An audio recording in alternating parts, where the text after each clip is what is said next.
قل هذه سبيلي أدعو إلى الله على بصيرة أنا ومن اتبعني وسبحان الله وما أنا من المشركين.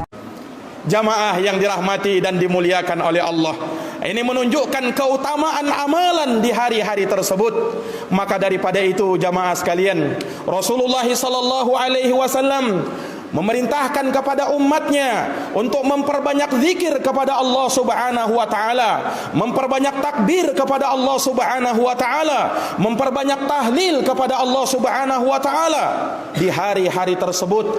Bahkan Nabi sallallahu alaihi wasallam menggunakan hari-hari itu untuk beliau berpuasa, mulai dari tanggal 1 Dzulhijjah hingga tanggal 9 Dzulhijjah, dan terlebih lagi tanggal 9 Dzulhijjah yang dikatakan sebagai hari Arafah, hari yang mulia, hari yang tatkala itu Allah Subhanahu wa taala turun ke langit dunia.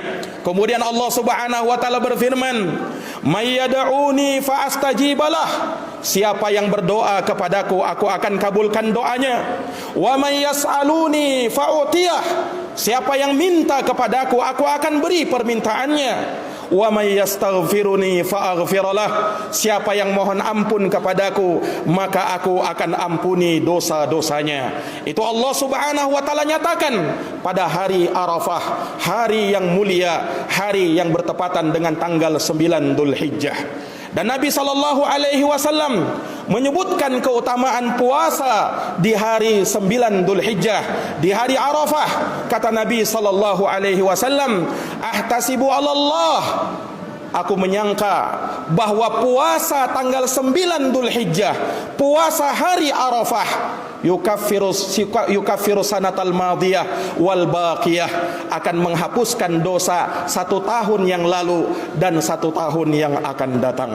Luar biasa. Ini keutamaan yang Allah Subhanahu wa taala siapkan di hari-hari yang mulia tersebut. Maka sudah barang tentu sebagai orang yang beriman, berlomba-lomba untuk mengejar ampunan Allah Subhanahu wa taala, untuk mengejar pahala di sisi Allah Subhanahu wa taala, agar meraih predikat termulia, derajat tertinggi di sisi Allah Subhanahu wa taala. Kemudian jamaah sekalian yang dirahmati dan dimuliakan oleh Allah Subhanahu wa taala, hari setelahnya, setelah hari Arafah, itulah hari yang disebut dengan hari raya Idul Adha, hari raya kurban, yang disebut oleh Nabi sallallahu alaihi wasallam Yaumul Hajjil Akbar, hari haji yang besar.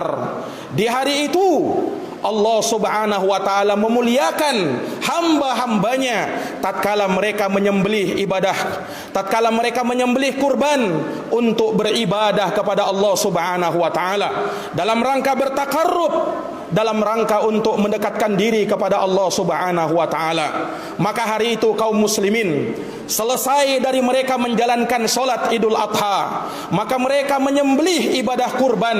Mereka melakukan ibadah kurban yang dengannya mereka niatkan untuk bisa dekat kepada Allah Subhanahu wa taala. Allah Subhanahu wa taala memerintah di dalam Al-Qur'an, "Inna a'tainakal kautsar fasholli li rabbika wanhar, inna syani'aka huwal abtar." Allah Subhanahu wa taala menyatakan, sesungguhnya kami telah memberikan kepadamu wahai Muhammad nikmat yang paling besar. Maka daripada itu, fasholli li rabbika, salatlah karena Tuhanmu, wanhar, dan sembelihlah kurban. Allah Subhanahu wa taala menggandengkan dua ibadah ini, kata para ulama, sebab solat adalah ibadah badan yang paling utama, sementara kurban adalah ibadah harta yang paling utama. Terkumpul dua ibadah tersebut, ibadah solat dan ibadah menyembelih hewan kurban.